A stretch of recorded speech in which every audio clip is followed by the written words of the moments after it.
I'm Gabriela Fresquez, and this is Radar 2021. It's been almost a week since the long-anticipated, spectator-free Tokyo Olympics came to a close. It's gone for Puerto Rico for the very first time!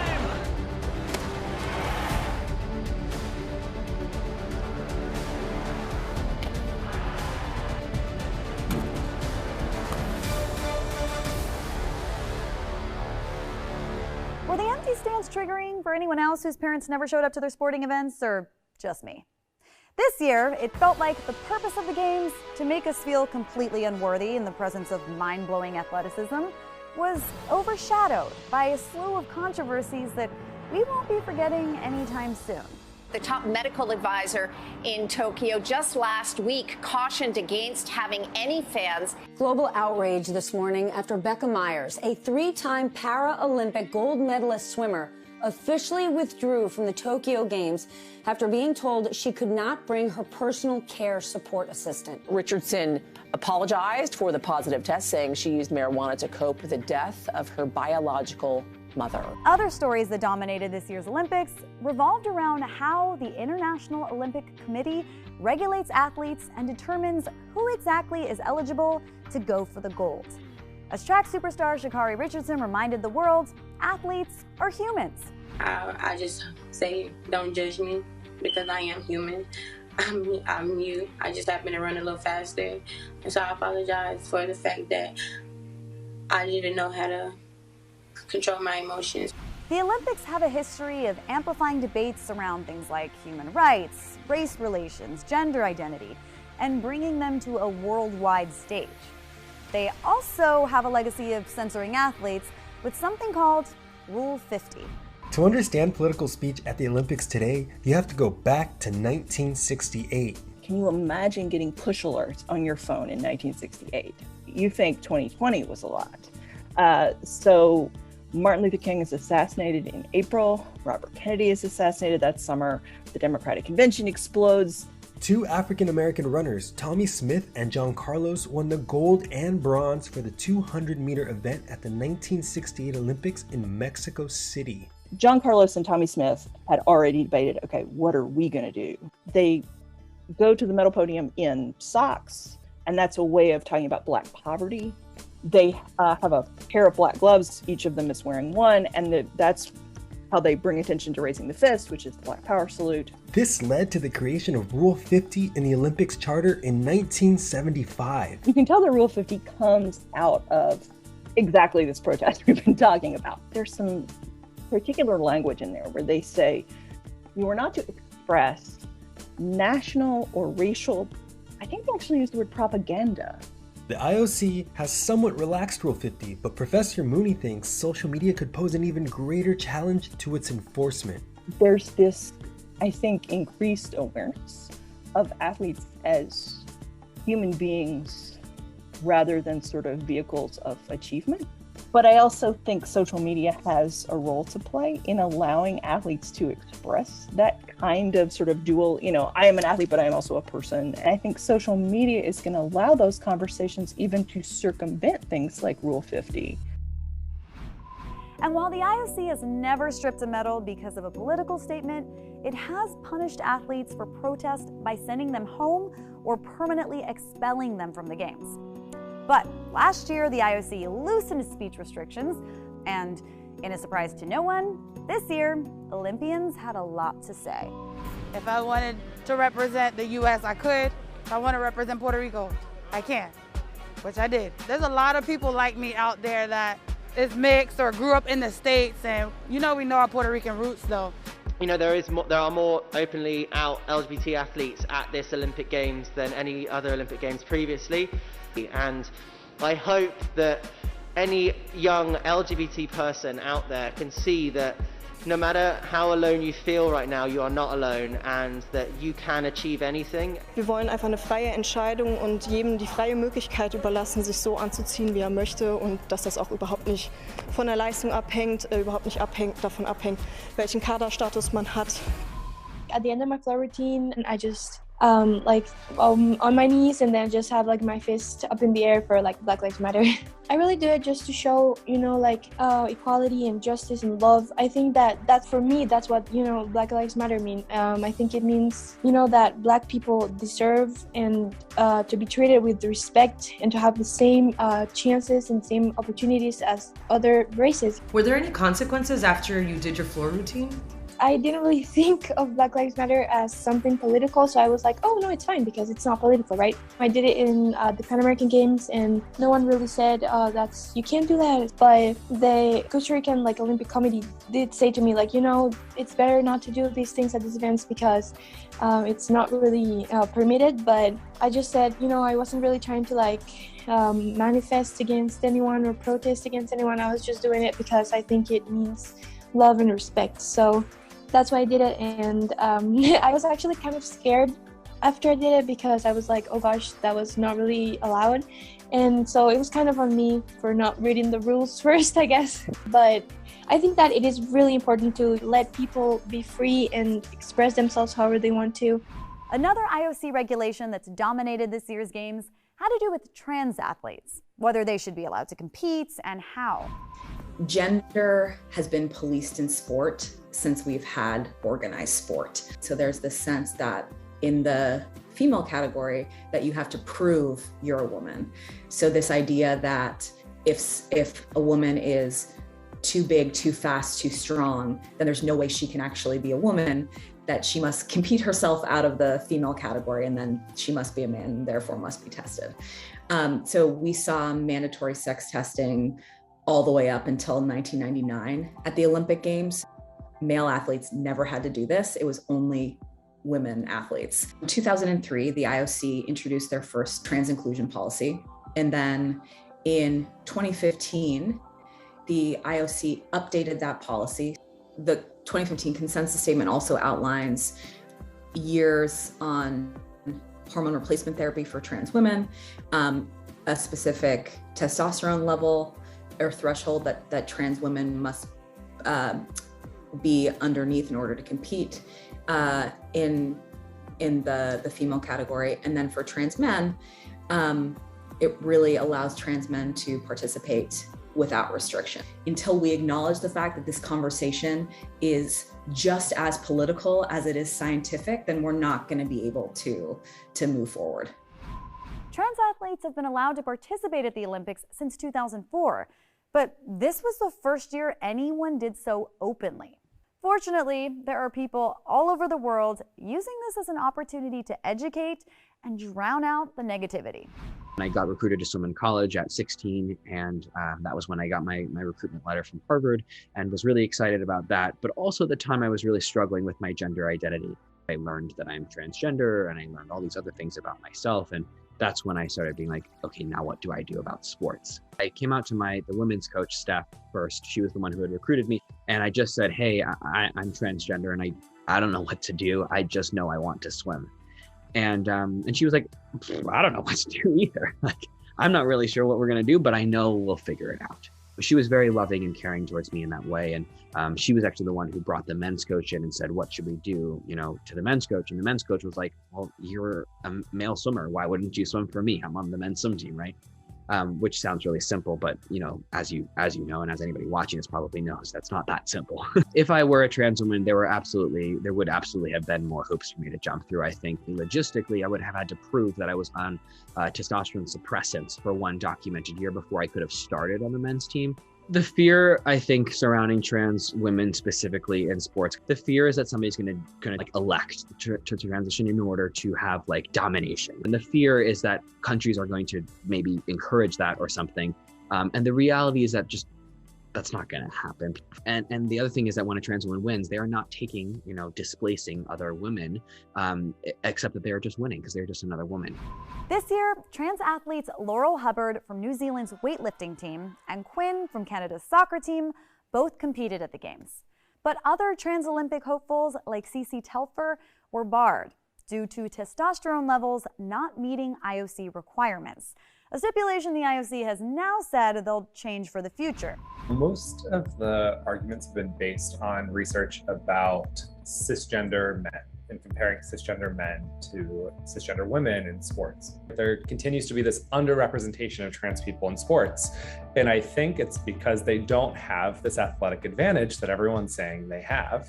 In fact, they have these huge disadvantages due to high rates of anxiety, depression, stigma, bullying, right? As a trans person, it's really difficult to get into these spaces to begin with, let alone to train and compete to reach an Olympic level. We did the same thing in the past with African-American athletes. There was all this pseudoscience, and people were saying they were genetically superior and they had this science-based biological advantage. Same thing with trans athletes, right? It's the same narrative. There's this pseudoscience saying that they're dangerous, they're a threat to people, we need to force them into their own sports league. None of it's true, and it's stigmatizing and dangerous in the same way that separate but equal policies in the past were dangerous. Trans competitors aren't the only athletes affected by the rule.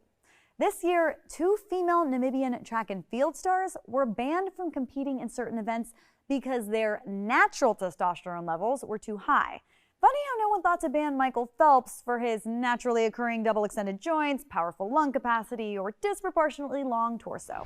I am an assistant professor at Ryerson University, and I'm also a mental performance consultant. And then I guess I did a little bit of sports, so I'm also an Olympian and in athletics for the high jump and 8-time Canadian champion. As a Black woman, I think a lot of stereotypes that you often get. I think how I might say something might be perceived as harsher or something. So I'm always aware that there's another level of judgment that sometimes I'll get. I think from a young age, I've known that being a woman of color, a girl of color, that I have to try harder. So it's the standard for excellence, but also sometimes the opportunities might not be so easily open to you because others might assume that you can't do it or that you would not be interested. In an era where many Black female athletes continue to face barriers to inclusion, the decision by members of the International Swimming Federation to ban a line of swim caps designed for natural Black hair known as the Soul Cap not only felt tone deaf, but racist. The decision highlighted long-standing problems of inclusivity in the world of competitive swimming, and the backlash was swift.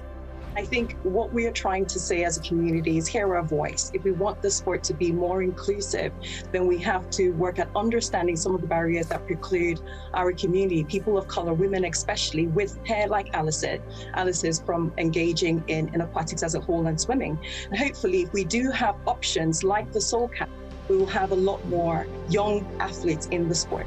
Fighting for inclusion in elite sports is something that many athletes know well, including binational or multi-ethnic athletes who, in order to compete in the Olympics, have to pick a side.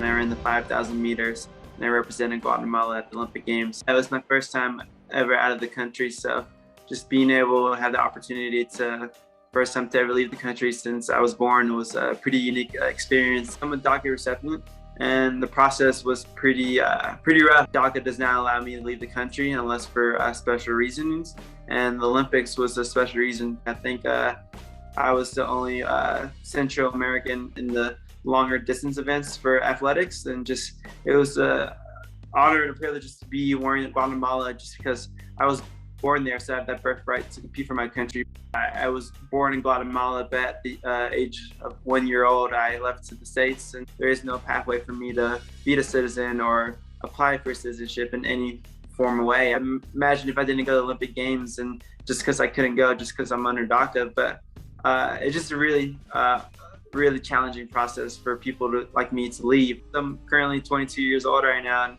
I think the future is still really bright. It was my first Olympics. I'm really excited, and I can't wait to wear the uniform for Guatemala again in the next coming years. Is it possible to represent 2 countries at the same time? That is a question being asked of a lot of athletes. Let's take Naomi Osaka, for example. Hey, Naomi. We're friends. Naomi Osaka is Japanese, but she's also Haitian. Aitsi. Her mother, Tamaki Osaka, is Japanese. But her father, Leonard Francois, is Haitian. Naomi was born in Osaka, Japan, but moved to New York with her family at the young age of 3. There, she became a US citizen and trained to be the tennis legend that she is today. But in 2019, Naomi renounced her US citizenship in compliance with Japanese laws that do not formally recognize dual citizens. Naomi is what is known in Japanese as hafu, or half, which refers to people who are ethnically half Japanese. According to Japanese law, hafu have the option to keep dual passports until the age of 22, after which they must choose one nationality over the other. But what kind of impact could a decision like that have on an athlete? I interviewed Southpaw phenom Alexis Rocha to find out. My name is Alexis Rocha. I'm currently a professional boxer signed with Golden Boy Promotions. My current record is 17 wins, 1 loss, and 11 knockouts.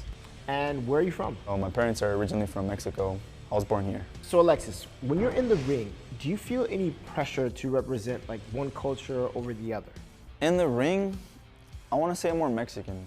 Boxing is very big in Mexico. I've embraced the fact that I'm American. I love this country with all my heart, but I've also had that Mexican culture in me, which I love as well. Did that create any challenges for you while you were growing up? I come from Mexican culture. I'm also American too, so I could speak English perfectly. I could talk to anyone perfectly. But aside from me being Mexican, I want to show that the fact that I can go out there, embrace the fact that I'm Mexican, go out there and show younger people that, look, like, don't be afraid, don't be embarrassed, don't be afraid to where you come from, embrace it. And that goes with any ethnicity. Which country are you rooting for? Both, I'm rooting for both countries. Ah, that is incorrect. See, the correct answer is Haiti. Oh, Haiti. You're rooting for Haiti, always. That's a good one. This year, many Olympic athletes came forward to publicly address their struggles with mental health, risking their reputation and attracting the intense criticism that follows whenever an elite athlete dares to be human. When I was coming up, it really was, you're just complaining. It's just like, nobody cares. You're here to win and you have a goal. And so we became machines, and it's very hard to process. I don't know any elite athlete that doesn't struggle with eventually, even if you compartmentalize anything that's happened to you, it's going to eventually deteriorate.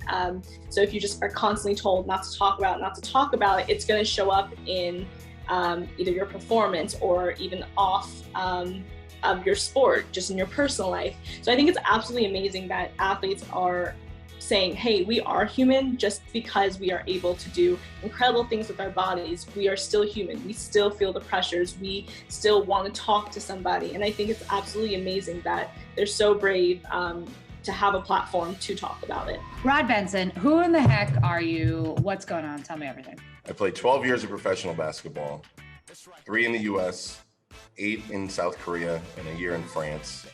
And no interest in North Korea? There was a lot of interest in North Korea, actually, but they had just signed Dennis Rodman, and they thought 2 rods would be too extreme. That's right. So I really just kind of wanted to hear your take on it and what your experience was like in terms of mental health, specifically playing a professional sport. Mental health in sports isn't necessarily new in terms of, especially like preparation. But what you're seeing with these athletes now is that they're taking the steps beforehand to not end up shells of themselves later on in life. I personally have gone to therapy for a long time, but like my teammates and I never spoke of the pressures or the stress. Was there ever times when you would have conversations with your teammates? Teammates are probably your number one support system as an athlete. One thing I wrote about with Simone Biles is, I'd be shocked if her teammates didn't fully understand what she's going through and support her.